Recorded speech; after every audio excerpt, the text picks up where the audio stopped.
and welcome to Meet the Writers. I'm Georgina Godwin. This week, Donald Trump will have been in office for a year during his second term. Well, this is where my guest today comes in. She's a writer and a psychologist whose work examines what happens when power, silence and loyalty collide, first inside a family and then far beyond it. She first came to public attention with a memoir that looked unflinchingly at one of the most famous families in the world, including her uncle Donald, and asked how private damage can scale into public consequence. That book was met with extraordinary attention, intense scrutiny and legal pressure, selling nearly 1 million copies on its first day and more than 1 million in its first week. What followed was not retreat, but expansion, from family trauma to national reckoning, and most recently, back again, in a quieter, deeply intimate memoir centred on her father. Across her work, she's explored inheritance and harm, truth-telling and consequence, and the long, unfinished work of repair, personal and collective.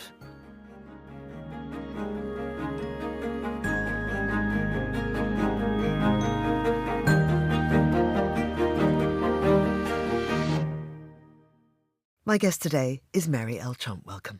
Thank you so much. It's wonderful to be with you. It's so lovely to be here. Just to give this some context, we met at a party in New York for E. Jean Carroll, who's a good friend of yours. That's right. E. Jean has premiered a documentary about her at the New York Doc Festival, and there was a party at which it seemed like everybody in New York attended. But luckily, we found a small room to the side, and I happened to start chatting with you and your brother Peter, and we hit it off immediately. And as soon as I mentioned to you that we were going to be in London for the New Year, you invited us for a dinner party. So it was just so fortuitous. Yeah, which possibly explains why we're both a little quiet today. I'm not going to say the word hangover, but it was a good night. Let's not do that. Mary, you grew up inside a family where power and silence were very closely linked. How would you describe the emotional atmosphere of your childhood? And I think we probably need to even go back to your grandparents on this one. Yeah, my grandparents' house, which we refer to as the house, which I think is a tell right there, was sort of the center of everything. We were expected to go there every Sunday for breakfast. My brother and older cousin and I were there every Saturday and Sunday playing in the backyard. So every Thanksgiving and Christmas we were there. And we did. We spent a lot of time at the house. I can't say with them, though, because the kids kind of kept to themselves. And despite the fact that my grandmother and both of my aunts and both of my uncles were frequently there as well, other than my uncles playing with us in the backyard once in a while, it's not like we had real relationships with them. We never went out to lunches. We never went shopping together or to the theater. We never had vacations together. So it was very self-contained and silent in the sense that there were never any deep conversations. There was no exploration of feeling. In fact, feeling was something to be avoided at all cost. And the best word I can think of to describe the house and the people in it is cold. Your father, Freddie, was Donald's older brother and was really sort of looked upon to be the heir of Fred Trump, the patriarch of this clan. For various reasons, didn't measure up, putting Donald into the spotlight. Your father ultimately died young. I mean, that must have been a crushing blow for a girl. The whole thing was, quite frankly, because although I didn't know why at the time and I didn't understand my own role in any of it, my dad had fallen from a great height. And it's not because he had chosen to be the heir. It was simply by order of birthright, the fact that he was the namesake. And by birth order, he was the oldest son. My Aunt Marianne, of course, was the oldest child, but as a girl, she would never have been considered appropriate to take over my grandfather's empire. But as you mentioned, for reasons that I don't entirely understand, my grandfather found my dad unfit. Once that became clear to my father and the situation at my grandfather's company, Trump Management, became untenable for him, he quit and became a professional pilot for TWA in 1964, which back then, at the dawn of the jet age, was considered an extraordinary accomplishment. He was 25 years old. And my dad was treated like a pariah. He was treated like somebody who had turned his back on the family and, shockingly, was, in my grandfather's parlance, a bus driver in the sky, worthy of contempt. Extraordinary. So, of course, this then puts the attention on the next son, which is Donald, now the President of the United States, although it still shocks me to say that. Sends a chill down my spine. Your early relationship with him, what was that about? It's so odd to say this because I had no frame of reference, really, other than my own family, but I can't say that we actually had relationships or that I had relationships with any of them because, again, there was no getting together outside of the house. There were no conversations, really. We, again, would play soccer or catch in the backyard, but that was sort of the extent of it. They were my aunts and uncles, and I saw them all the time, but they didn't bother to take the time to get to know me, and neither did my grandparents. We were just there. So it wasn't until I was quite a bit older, in my early 20s, that Donald and I started spending time together because he asked me, weirdly, to ghostwrite his second book. So he gave me a desk in the back office in his office in Trump Tower, and I showed up every day to do research and hope that he would sit down and give me an interview, which he never did. So I had to try to put together some kind of narrative, just talking to other people. It ended up not working out, but I was there for a few months, and we did see each other every day, and we chatted every day. But again, what I recognized was, on the one hand, he seemed not to do anything. He didn't seem to do work ever. He sat behind his desk and he went through newspaper clippings that mentioned him. And he would write, in his mind, pithy comments to the reporter, either something complimentary if the reporter had said something nice about him, or something insulting if the reporter had said something negative about him. And we would just, he would go through them and show them to me and see what I thought of his comments. And that seemed to be the only thing the man did all day long. Extraordinary. Mary, with your very recognisable surname, I mean, the thing is, it was recognisable even before your uncle became president. Tell me about growing up Trump. You're right. The name Trump was very well known in certain circles, or I should say in a certain region. Not everybody, but most people knew who Fred Trump, my grandfather, was in New York because he was one of the big real estate guys. But most, if not all of his properties were in Queens and Brooklyn. So I was used to it. It's funny, I don't know that I would use the word famous to describe my grandfather, but I guess he was because everybody knew who he was. And he was, I guess, respected for being so rich and owning so many buildings. So it was normal to me. It didn't change anything. It was just an accepted part of who I was and where I came from. So this shift to Donald's taking on the mantle was a difference in degree. So it wasn't a new thing, a new challenge for me because my name had been known in New York. And then, so suddenly it was known everywhere. And I realized at some point that the easiest way to deal with that was to answer the question, are you related? Because nobody ever said, are you related to Donald Trump? They just said, are you related? Because that was back in the day when we paid with checks. And people actually looked at your credit cards. So the answer to that question was always, no, I'm not. And that made life very easy. Because you write about being a little girl and being proud of the name Trump. That's what people called you. Yeah, and people often think that I've kept my name out of respect for my father. That isn't true. I keep my name because it's my name. And as a kid at camp, that's what people called me. Nobody called me Mary. So I'm very attached because it was a big part of my identity growing up. So it has nothing to do with anything else. And When people ask me why I don't change my name, I guess my response is, well, why doesn't he change his name? Because it's my name too. That's why. Mary, tell me about your path then into psychology. Unfortunately, it's not a particularly interesting story. I'd always wanted to be a writer. For various reasons, I got sort of off course and decided at some point that I needed to do something a little bit more concrete and reliable, because after my grandfather died in the late 90s, I found out that I had been completely disinherited. So I needed to do something. I had my daughter was on the way, and I felt like I needed to do something that would be more secure.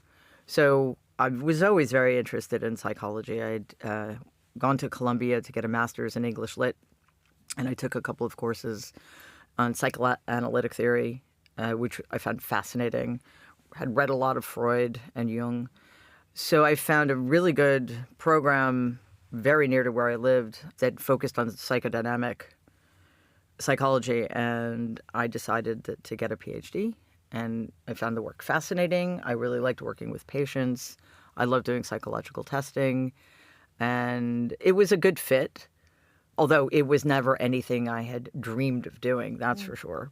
Turns out it came in very handy down the road. Well, absolutely. I mean, just before we get on to how that's given you an insight into the sort of mentality, if you like, of Donald, you worked in a very busy New York hospital. Tell us about that and the kind of conditions you observed. Yeah, that was one of the most extraordinary experiences professionally I'd had. It was a state psychiatric hospital, and on an island called Ward's Island.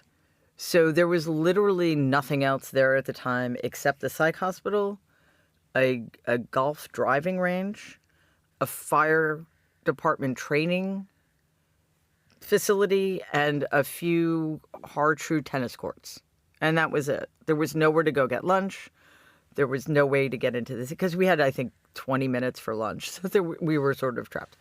But the hospital itself was a very intense place to work. I worked on the admissions ward. So we got patients coming in when they were at their absolute sickest.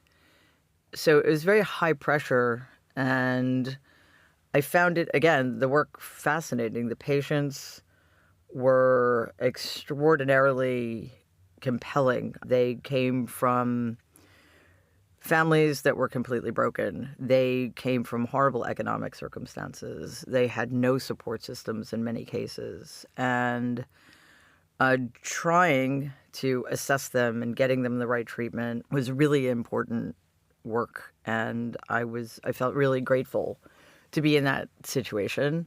But it really takes a toll because so many of them have nothing to go to. If and when they get to the point where they're able to be released from the hospital. Yeah. There's a lot of self-harm, and a lot of people had very serious psychiatric disorders and awful hallucinations and delusions, and it could be, it was heartbreaking, especially when you were able to track down their families, and their families made it clear that they wanted nothing to do with it. So it was a long, gratifying in some ways, but it was a long year. So here you are, you've got this successful career as a psychologist, you've got a daughter, you're living your life. Then your uncle says he's running for president. What goes through your mind? Well, actually, by that time, I'd stopped practicing psychology a few years before that. So not that that's necessarily relevant to how I reacted to Donald's announcement. But just for the sake of clarity, by the time I got to the point where I was ready to write the book, I hadn't been a practicing psychologist in a long time. So that was interesting. But in terms of his announcement, I had lunch with my Aunt Marianne not long after that, and both of us were just laughing about it. Because I think in her words, she said, he's a clown. There's no way this will ever happen because he's such a clown. And what has he ever accomplished in his life? And I said to her, nothing. And she said, oh, no. He's had 6 bankruptcies. Oh, well. Yeah, that was a disadvantage of being a New Yorker. We did not understand at all how the rest of the country viewed this person who was truly a creature that had been constructed by my grandfather, and the myths surrounding him that had been perpetuated over the decades by New York media and then national media and then Mark Burnett and The Apprentice. So we had no idea, because New Yorkers have known forever that he's an incompetent fraud. I guess we were tragically mistaken. Because you write really compellingly about him. And I suppose, I don't want to say in a sympathetic way, but you certainly analyse what makes him the man that he is. And it is very much down to his father. Yeah, and his mother. She should not be let off the hook at all. But I have no interest in convincing people or making the argument that Donald deserves any compassion. He doesn't. He's a horrible human being, and he has committed unspeakable crimes against America, against the American people, against people around the world. Just a very small recent example, dismantling USAID has resulted in the death of over 700,000 people unnecessarily, most of them children. He is a monster. However, in order to understand, like, nobody's born a monster. Well, that's not true. My grandfather was a sociopath from the moment he was born. But those rare instances aside, most people are not born monsters. And I think it's extremely important, and it was at the time I was writing my book, very important to figure out what happened, what went wrong in this family. Because one of the fascinating things and tragic things about my family is that my dad was one of 5 siblings. Every single one of them, to one degree or another, was a destroyed human being. Every single one of them. Donald, of course, is the one we need to pay the most attention to. So in learning about and analyzing the entire family structure, I was able to get a greater understanding of who he was, how he became who he was, and the ways in which his relationships with his other siblings and his parents effectuated all of that. What I do believe is true is that we should have a great deal of compassion for that small child who was abandoned, who received no affection, who was left alone and scared, who was never sufficiently nurtured or mirrored. We need to have a lot of compassion for that child, but that doesn't absolve him as an adult of anything at all. I think the reason the compassion is important is because maybe it'll teach us something about how we treat our children. Maybe it will teach us something about how incredibly dangerous it is to create a belief in a culture that empathy and kindness and compassion are somehow weakness, and the only way to be a real strong person is to be cruel and withholding and corrupt, which is where we seem to be in America right now. Yeah. So to write your first book, Too Much and Never Enough, How My Family Created the World's Most Dangerous Man, did you feel compelled to write that? Was that an act of public responsibility? Yeah, it didn't start out with my thinking about writing a book at all. In 2017, Suzanne Craig, an investigative reporter for the New York Times, knocked on my door. This would be in the spring. So Donald had only been in office for a few months at the time, and mentioned that she and her team were working on a long-form piece about my family's financial history, and she believed I had information that could really help them, and they believed it would make a difference. And I essentially slammed the door in her face, because my thought was, where were you a year ago? He's in already. What good is this going to do? And also, I had no idea how I could possibly help, because I'd completely forgotten that in 2000, after I'd been disinherited, I sued my grandfather's estate because it just seemed wildly unfair that just because my dad had died when I was 16, I got completely cut out of the family fortune. And my grandfather was worth about $1 billion. So, if I had gotten my fair share, that's a significant sum of money. But even some percentage of that would have been nice, but literally got nothing. So in the course of that, we were able to subpoena all the financial records attached to my grandfather's personal finances and every single property he owned. all of that, as it turns out, was still in storage at my then attorney's office. So Suzanne kept trying, and I kept rejecting her. I was still fairly close, believe it or not, with my Aunt Marianne. And it had been drummed into me over the years, never talk to the press, ever. The only person who's allowed to talk to the media is Donald. So I was just acting on that instinct. And then I started sort of unraveling. I was having a very difficult time negotiating what was going on. I lived in a Republican town at the time, which had never mattered. But after the 2016 election, I lost almost all of my friends in the town. So I was very isolated. And I finally got to the point where I realized I needed to go and get some treatment. I have post-traumatic stress disorder, the complex version. So I went away, got some treatment, and was going to try to get things back on course. And 3 days before I came home, I broke my foot. So I literally had to sit on the couch for 4 months while I was healing and started unraveling again. And Suzanne reached out one more time, and I said, because I basically just doom scrolled Twitter and watched MSNBC all day long and watched how bad things were going. And I said to her, what do you need? And within a week, I had 40,000 pages of documents that I handed over to the New York Times. They wrote this extraordinary piece of investigative journalism that was published on October 2nd, 2018, and it had exactly no impact. So I felt that I hadn't done enough, and Suzanne actually encouraged me to write the book because I had been working with them for a while to give them background. And she said, you've got a story there, but if you do write it, you need to leave everything on the table. And that's what I decided to do. And, I mean, to extraordinary success, 1 million sold on the first day. I mean, that must have been mind-blowing for a debut author. Yes. Partially, I know nothing about the publishing industry, or I didn't at the time. Still don't know much. So it was head-spinning, certainly. But my favorite thing about that statistic, because it's so unreal, is that in one day I sold more books than The Art of the Deal sold in 30 years. That's got to be gratifying. Yeah, it's fun. Of course, he sued you. Of course he did. Yes, as I say in my most recent book, it's our love language, suing each other. But this is not a flash in the pan, because then your second book comes, The Reckoning, Our Nation's Trauma and Finding a Way to Heal. So you're widening the lens here from family to country. Yeah.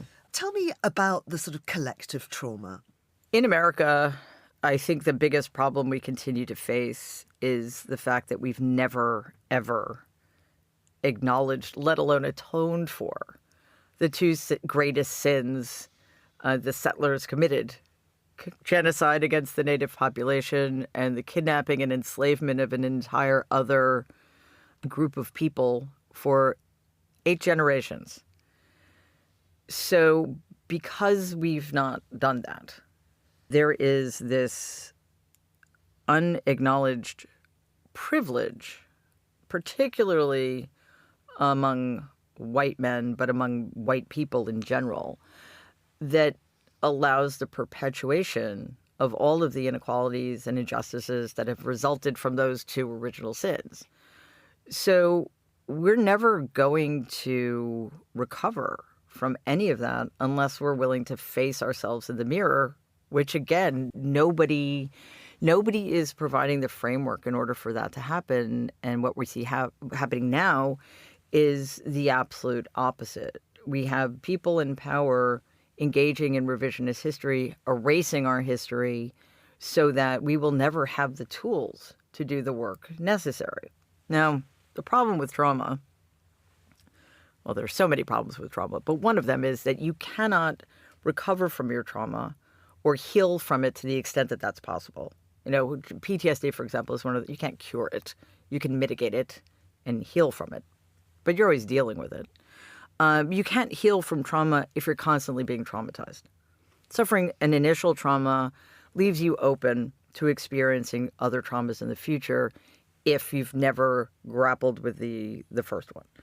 And that's just America. We constantly are individually and collectively suffering from traumas that don't get addressed. The most recent example, well, maybe the most recent example is the 2024 election. But in terms of a collective trauma that was shared by everybody, COVID. What have we done to address that? Well, sadly, the person in charge at the time dealt with it the way my family dealt with everything. You ignored it, or you turned it into a weapon of divisiveness, because Donald thrives in division because he's a weak man and he's incapable of uniting people. He knows intuitively that his only way to succeed is to keep us divided against each other. So there was this incredible missed opportunity. And because by the time Biden got into office, the narrative had been changed from it's us against COVID to it's people who think we need to wear masks and get vaccinated against people who think that that's weak and somehow leftist, and un-American. The Democrats were unable to take back control of that narrative. So the collective trauma continues to grow and build, and the knock-on effects of it and the unforeseen consequences of it continue to multiply. And we are in a very, very tricky place at the moment.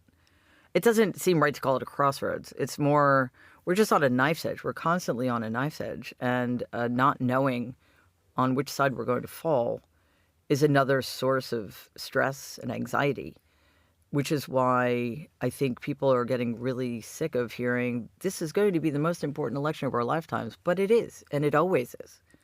And it seems for the foreseeable future that that's always going to be the case. And it's a lot to live with on a daily basis. And I think that's one reason, not the only reason, and maybe not the main reason, but one reason why so many people can't face it and turn away, which just perpetuates the problem. Exactly as you say, how your family behaves. You've spoken previously about setting strict rules for yourself as a writer. There's no anger, there's no pettiness. Tell me about that restraint and earning the reader's trust, because these are not grudge books. You're just telling it. Yeah, I think that I would have done both myself and the readers a disservice if I had allowed the story to devolve into a revenge narrative or to engage in the kinds of insults Donald engages in. First of all, it's just not me. I'm not going to suggest that I'm not angry about certain things. Of course I am. I think that a great injustice was done particularly to my father, but also to me and by extension my daughter. We were deprived of something that belonged to us, and it was stolen from us with impunity and without accountability. Sound familiar? Yes, because that's just the way it goes. But I didn't want this book, my first book, to be personal in that way. And in fact, I don't really think of my first book as a memoir as much as I would describe it as the psychological history of a family, which just happens to be mine. So I thought it was also important to remove myself a little bit so I could be as objective as possible, because much of it, especially the first half of it, is psychological analysis. And even though I was part of the system, I was trying to look at it from the outside. And I also didn't want to engage in the kind of ad hominem attacks Donald engages in. I felt that revealing these people as objectively as humanly possible and without judgment was the best way to help people understand who they were and why we're here. Yeah. So coming on to your most recent book, Who Could Ever Love You? This is much more of a family memoir. Tell us a bit more about that. Over the last couple of years, certainly up until the beginning of this year, had really started to withdraw. I was having a very difficult time grappling with what was continuing to go on in the world, and the fact that Donald remained not just a force in the Republican Party, but was ascendant and had once again gotten away with so many people complicit. It was just a sort of re-traumatization, because there is no sane reason that this person should have been allowed to get away with either the big lie, pretending that he won the election in 2020 and Joe Biden stole it, or especially the January 6th insurrection that he incited against his own government. And yet, here we are. So not only does he get away with it, but he gets rewarded with another presidency. And I knew this time around that this, actually, I think I said this in 2020, if Donald gets back into the White House, it will be the end of the American experiment. And we're pretty close to that, I think. If we haven't already crossed that line, I don't know. So anyway, I felt that I wanted to explain more about who I was and my own family of origin, which wasn't my grandparents and my aunts and uncles. It was my dad and my mom and my brother, and how I came to have this role, this unexpected, unasked for role in what's happening in my country. Because again, as I said way back in 2020, it has been utterly demoralizing to me that so many tens of millions of people, not that they were doing this consciously, of course, but decided to turn this country, my country, into a macro version of my family. And I also think I needed to try to explain some things to myself about how I got here. That was sort of the impetus behind the third book. How does a country, how does a person, how does a nation heal? Well, I think the first thing that needs to happen, and the thing that is the hardest thing, and certainly the thing that never has happened in America, is you have to be incredibly honest about where you are and who you are. Somebody once said to me, one of my supervisors, because that isn't enough either. Psych hospitals are full of people who know what's wrong with them. So the knowledge itself isn't enough to heal. But without the knowledge, there's nowhere else to go. And it is the hardest thing. Because how do you say, and clearly white Americans find this almost impossible, how do you say, I have this enormous privilege I do not deserve, simply by virtue of the fact that I'm a white person in America, and by failing to acknowledge that, I'm complicit in perpetuating a system that continues to confer that privilege upon me. I don't know why that's so hard for people, quite honestly, but I think it's the same reason so many white people, particularly on the right, don't like to hear about slavery, or will say to you, "Hey, I had nothing to do with slavery. It's not." Well, no kidding. But that doesn't mean that you don't benefit from a system that, yes, was ended, but we still haven't reached parity because we had 100 years of Jim Crow, and we had the backlash to the Voting Rights Act and the Civil Rights Act, et cetera, et cetera. So facing where you are, it's very difficult for people, one, to admit they're wrong about anything, and two, to look deep within and recognize what is wrong, because nobody wants to be wrong or feel wrong. And yet, if you can't do that, if you can't look in the mirror, eyes wide open, and identify the problem, there's no getting beyond it. Mary, before we go, I just want to get a sort of snapshot of your life now. Do you think of yourself as a writer? 3 books, clearly you are a writer, but I wonder if that's sunk in. And I know you're recently married. You seem to be in a much more stable and happy place. I am. I don't know if I could possibly convey the difference between now and a year ago. It's just shocking. A year ago, I'm barely leaving my apartment. I had no social life. I barely ever saw or spoke to other people. I worked. I'm not sure how I was able to work, but at least I was able to work. So the reversal of fortunes has been just extraordinary. 180 degrees. I am married to the most extraordinary woman on the planet. We're incredibly happy. We have a wonderful and expanding group of friends who are just the most kind, intelligent, interesting, phenomenal people. We have a family now. We have 2 cats and a dog. It's just we're traveling a lot, so it has been unimaginable how much I have in my life now.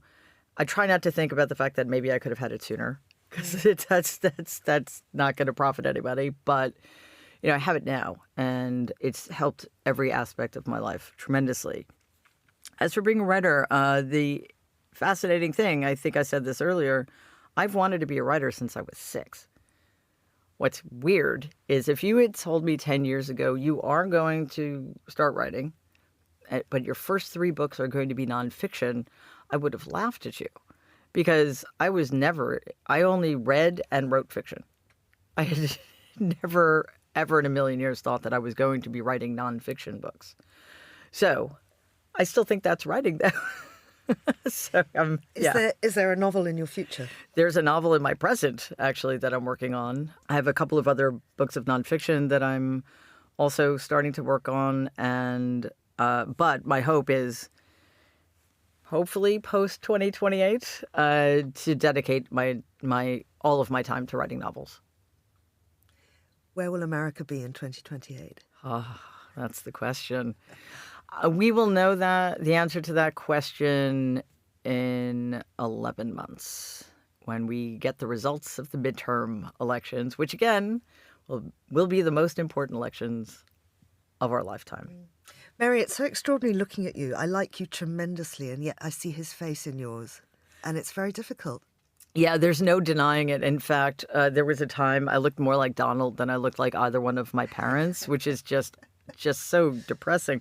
But yes, the family resemblance is unmistakable and uncanny and undeniable, unfortunately. So nothing I can do. Mary, is he stupid? Sorry, it's such a great question. Yes, he is. He's stupid. He's uneducated. He's absolutely illiterate when it comes to anything that really matters, art, literature, any kind of culture at all. But he's not a complete idiot.